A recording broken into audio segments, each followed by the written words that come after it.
निकाल रहा हूं मैं, ठीक है। गोंडी में कल बोलते हैं, कल यानी होती है दारू। क्या होती है? दारू। युग यानी होता है समय।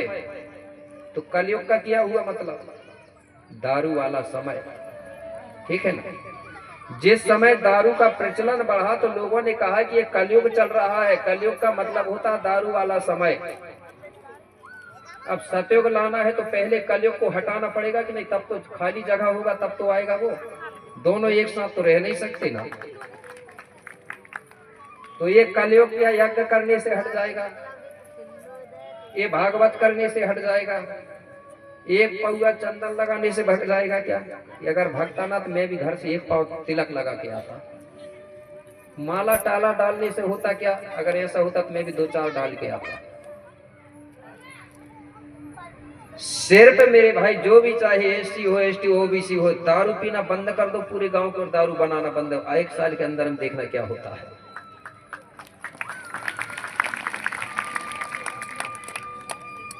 लड़ाई झगड़ा कम हो जाएंगे, हमारी मात्र शक्तियां आराम से रहने लगेंगी, नो टेंशन हो जाएंगी, हो जाएंगी ना।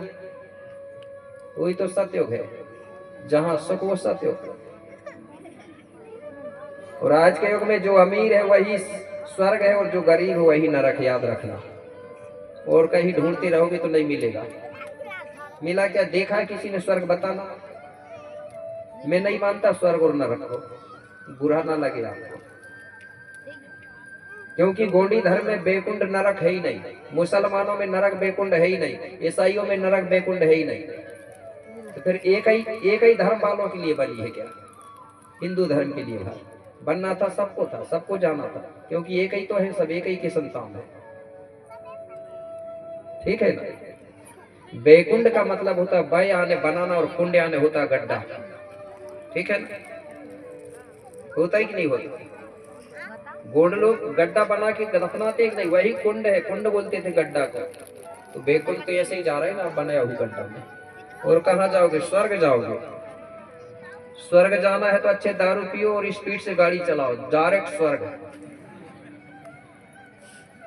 ठीक है।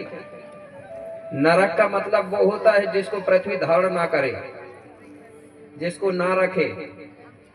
हम इस धरती के पुत्र हैं, इसलिए मरने के बाद भी धरती के कुख में जाते हैं, ठीक है ना।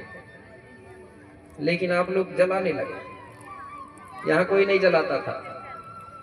आज भी प्रमाण, हमारे गांव के किनारे साहुओं की बस्ती, उनके भी आज मरघट बने हैं, भले आज वो जलाने लगे, लेकिन उनके पूर्वजों ने नहीं जलाया,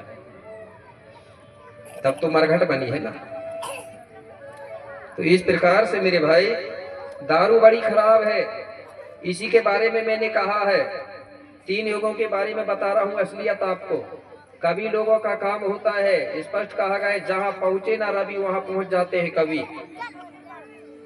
सतयुग क्या है, त्रेता क्या है, द्वापर क्या है, याद बता रहा हूं आपको, समझना। अगर सही लगेगी तो मान लेना, और नहीं लगेगी तो कोई बात नहीं, ठीक है ना। क्योंकि एक पेड़ में कांटे भी होते हैं, फूल भी होते हैं। समझदार फूल ढूंढता है और ना समझदार कांटे ढूंढते रहेगा, ठीक है ना। तो मेरे भाई क्या है, क्या लिखा है? सतयुग के मानव सभी सदा सत्य बोलते थे, और सबका धर्म उस समय एक था, जिसको प्राकृतिक धर्म कहते थे। भेदभाव नहीं था कोई आदमी के अंदर, छुआछूत नहीं था, शूद्र दलित नहीं थे, सब एक बराबर थे, ठीक है ना। सब सत्य बोलते थे, झूठ कोई नहीं बोलता था। सतयुग का मतलब है सत्य बोलने वाला समय, युग आने होता है समय। लेकिन आगे चल के हुआ क्या? सतयुग के मानव सभी सदा सत्य बोलते थे, और उसके आगे त्रेता में भाई तितर बितर, भारत के लोगों को 3 भागों में बांट दिया गया। कितने?